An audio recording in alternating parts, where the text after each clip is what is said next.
ကဲအသက်ကိုပြပြရှူโอเคဟုတ်ပြီလိမ်ပါတယ်တားလေးကလိမ်ပါတယ်โอเค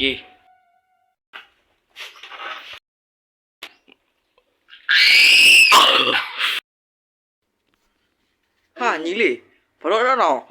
ဖြစ်နေတာလဲညီလေးဘာအားရယူနေတာလဲဟာအသေးကွဲနေတာမင်းတို့ကကြံယူရတယ်ရောကြက်စားလိုက်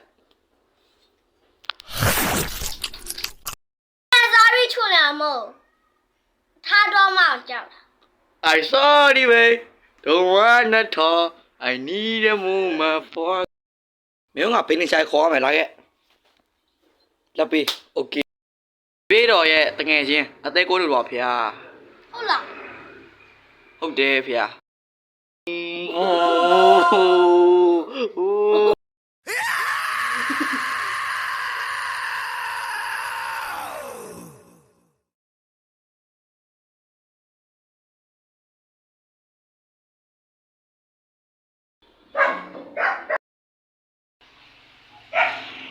ရောက်စားလိုက်